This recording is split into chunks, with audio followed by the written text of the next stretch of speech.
Assalamualaikum warahmatullahi wabarakatuh. Kami dari kelompok P3 akan mengimplementasikan Firebase Authentication pada halaman login, register, dan kawan-kawannya. Dan di dalam implementasikan itu, operasi database-nya minimal ada operasi create dan read terhadap minimal 4 tabel master menggunakan Restore atau real-time database. Nah, kelompok kami terdiri dari saya sendiri, Novita Anggita Rahman, terus ada Ahmad Lutfi Farizi, dan Gita Firdausi. Nah, yang pertama kita lakukan, sebelum kita masuk ke Firebase terlebih dahulu, terus kita bikin akunnya. Nah, di sini kita bikin nama project name-nya kita, misal itu, kemudian kita continue, habis itu kita hilangkan enable Google Analytics-nya, kemudian kita create project. Habis itu kita tunggu.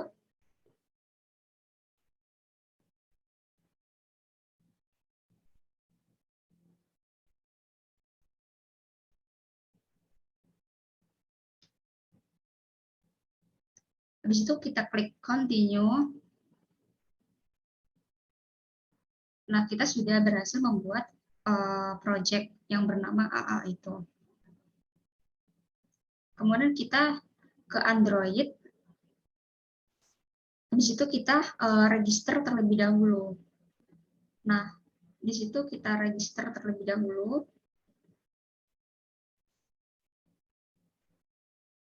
Kemudian kita masuk ke di dalam VS Code. Nah, kita masuk ke dalam Android.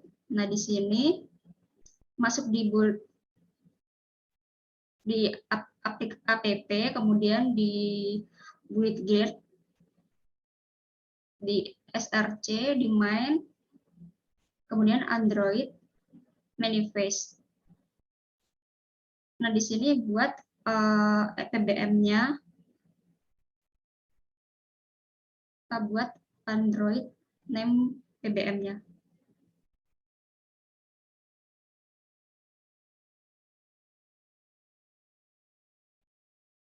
Kemudian di WidGet-nya,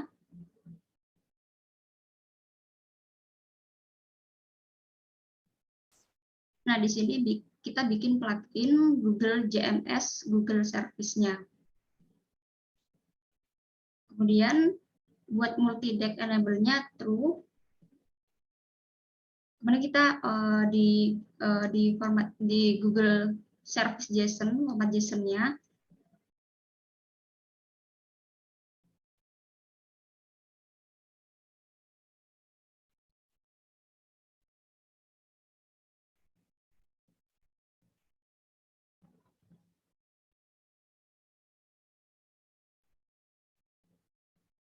Kita ke WidGet-nya lagi. Kemudian kita membuat kelas path Google JMS-nya, Google Service.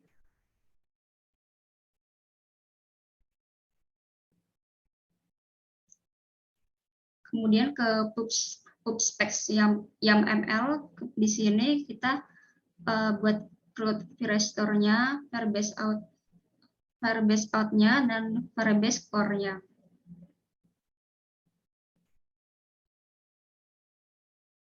Kemarin kita ke main.dart. Nah, di sini buat main buat widget footer bindingnya.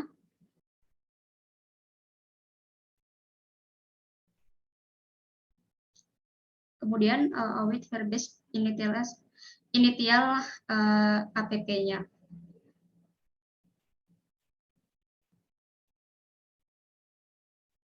Pos. Oke, untuk selanjutnya kita membuat akun registrasinya, akan dijelaskan oleh teman saya. Oke, selanjutnya kita memasuki pada file register.dart, yang mana di dalamnya kita akan membuat akun registrasi. Di dalamnya kita menggunakan text editing controller yang terdiri dari email controller, kemudian juga ada password controller. Kemudian terdapat beberapa kontainer di dalamnya yang memuat controller untuk email controller,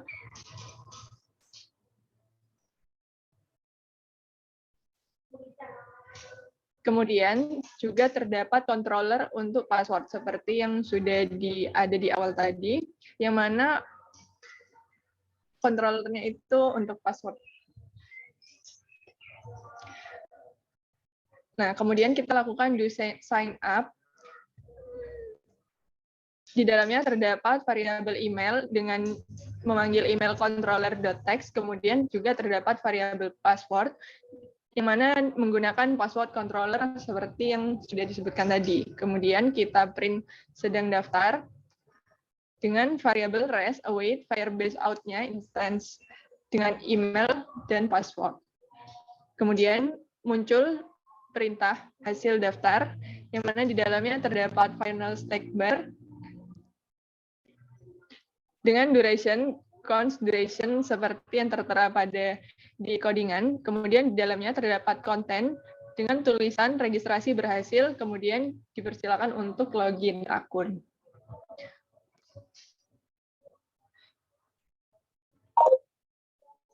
Kemudian kita melakukan final snack bar, di dalamnya terdapat teks email atau password salah apabila email atau password yang diinputkan salah. Nah, seperti berikut kita aplikasikan pada aplikasinya. Apabila klik registrasi, akan muncul tampilan untuk inputkan nama lengkap, email, nomor telepon, dan lain-lain. Kita coba untuk inputkan email bernama seperti yang tertera, gita@gmail.com, kemudian kita coba masukkan. Kemudian kita masukkan passwordnya juga.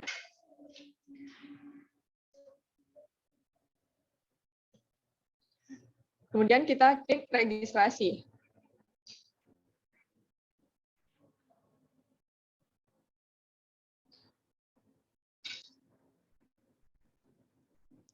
Nah, untuk data yang telah diregistrasi tadi akan masuk ke dalam Firebase dengan nama gita@gmail.com untuk akun email dan password yang sudah dimasukkan tadi.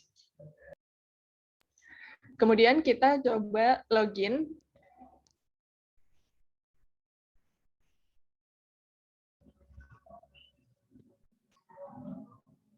Nah, selanjutnya pada bagian login ini akan dilanjutkan oleh Al. Baik, jadi di sini saya akan menjelaskan tentang autentifikasi di bagian login. Jadi kita masuk ke login.dart. Di sini sama, jadi kita buat pertama variabel text editing controller dulu. Ini ada email controller sama password controller. Di mana pada text field bagian email itu kita kasih controller nih, yang bagian email, kemudian yang di bagian password juga kita kasih controller yang udah kita buat di atas. Nah, setelah itu baru kita buat sebuah metode di mana namanya adalah do login. Di mana ini ada dua variabel lagi, email sama pass. Itu ada underscore, kita panggil controller di atas, .text. Nah, apabila dia berhasil, maka nanti sedang login. Apabila belum berhasil login, akan muncul snack bar dengan secondnya 5 second.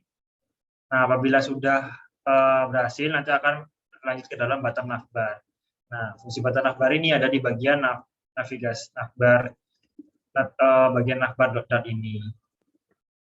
Kemudian setelah itu di sini ada snack bar yang bagian email atau password salah.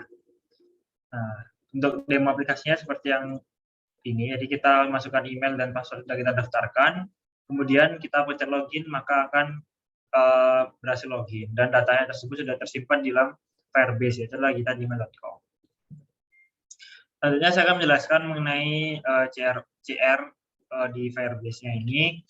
Jadi di sini saya menambahkan ada icon pesanan di sini, dan pesanan di sini. Jadi di sini sempat saya sudah coba, jadi masuk ke Firestore ya.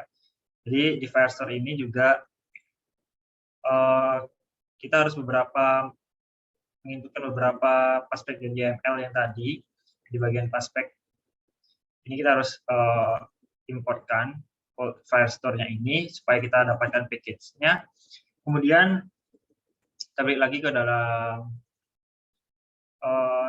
voucher.page. Nah, setelah kita itu juga jangan lupa di main program itu diberikan seperti yang dijelaskan teman saya tadi. Kita masuk ke dalam nih voucher dropits ini sebenarnya voucher, tapi karena kita memenuhi tugas jadi saya ubah jadi pesanan saja. Dan di sini pertama kita buat step terlebih dahulu seperti biasa, jadi kita buat tampilan. Nah di sini kita ada variable list item, ini masih kosong. Kita buat void ini state. Kemudian kita ini get datanya ini. Nah ini untuk menampilkannya, kita untuk menampilkan data yang dimana ini ada nama, harga, jumlah ukuran. Kemudian barulah kita masuk ke dalam build-nya, dimana build-nya ini app bar-nya, app bar yang di atas ini. Jadi saya jelaskan. Kemudian kita masuk ke dalam, langsung ke bagian ininya. Nah, jadi di list builder ini kita pakai list item.lang ini supaya terdapat indeksnya. Kemudian indeksnya itu detailnya ini yang gede itu adalah nama, kemudian di bawahnya itu ada harga dan jumlah dan ukuran, bentuknya adalah row. Ini juga bisa dipakai kontainer, tapi saya buat kontainer saja biar rapi.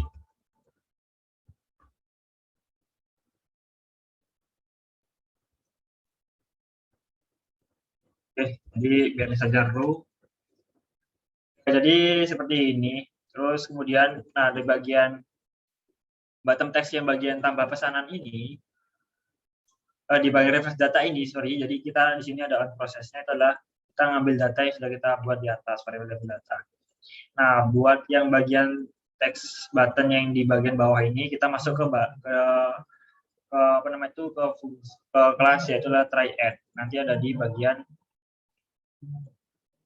try add ini. Nah, di sini setelah itu ya baru kita masuk ke try add ya. Ini nama data nih. Nah, di nama data ini berarti kita buat variabel nama, harga, jumlah, ukuran seperti biasa.